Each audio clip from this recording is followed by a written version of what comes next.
it's like it's blowing the roof. So it's not really achieved what you were agitating for at that time. Because the talks are not yet over. You believe the talks can bring down the cost of living eventually? Let's wait and see. Okay.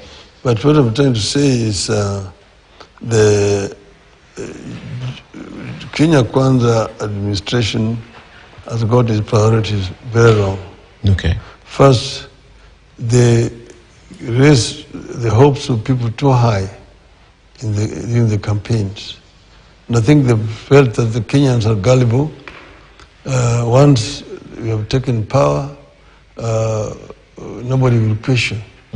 And so they didn't realize that we live now in a completely different era where people remember. Like when you look at TikTok or the other social media postings, you can see them talking before the elections, and now the language they're using right now, that they have forgotten what they said. You know, they were in government, but then they were spreading propaganda that there was a handshake government, that I was in government. Yeah. You are responsible for the current state of affairs. That's what they're talking about, which is basically cheap and stupid propaganda.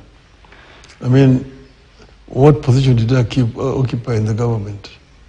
What ministerial position did I or any of my members occupy in government? Or diplomatic positions, or in parastatals? Nowhere. It is Ruto who was the deputy president. Most of his ministers now are with him in government. The permanent secretaries appointed were with him in government. People he had put in parastatals were all with him at that time. Yet he was complaining of Uhuru. Now Uhuru is out of government for 1 year. Uhuru reduced VAT on fuel from 16 to 8%. There's a lot of pressure. He has taken it back to 16%. You see, all the things he was opposing, he has now imposed himself on the people. He was at that time attacking Uhuru for doing ABCD or for not doing ABCD. He was saying that the cost of fuel was cheaper in Uganda than in Kenya, yet fuel was coming from Kenya. The case is still true today, and ask me why. So the lies that you're peddling is coming home to haunt them. Now, we have given them as a Virumio what we think is a blueprint of how to change things. And bring down the cost of living. And bring down the cost of living. Okay. If they buy it, fine.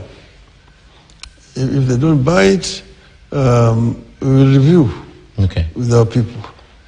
Yes. Kenyans, they say that with Kenyans, they are able to adjust. Right now, they have had adjusted to the highest fuel price in the last probably few years. The other day I was in town, and for the first time over lunch break, parking slots were empty, which means people are not driving to work.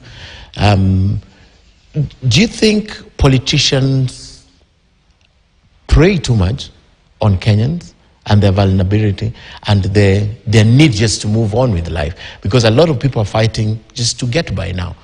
Do you think that's where this problem lies? Because we'll take what we are given. I think, you see, there's what you call pent-up anger. Kenyans are not happy. They're doing what they're doing out of necessity. You see, for example, you see, you don't have the traffic jams that you used to have now in town. People are doing what we told them to do. They're pulling. They're sharing vehicles so that they consume less fuel.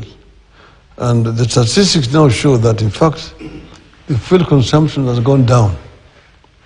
As a result, the revenue that they hoped to raise by increasing the price of fuel is not coming. It's not coming. People are now consuming less instead. So some Kenyans are also going without food because they can't afford over lunchtime.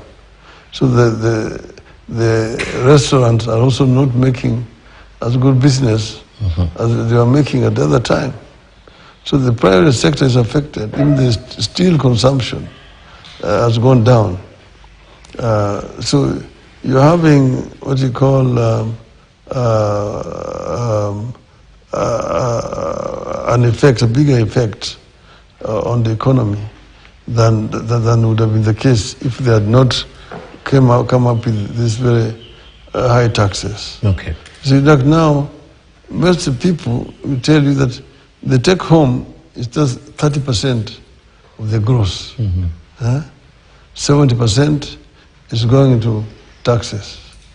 So most Kenyans are really in die-hard streets. Okay. You're saying take the salary, give us the taxes. Because it's better to have the taxes. Let's talk about corruption. You said this government is a product of corruption. They cannot fight corruption. That's what you said. Yes. First, you know that a number of people with pending corruption cases whose cases have been dropped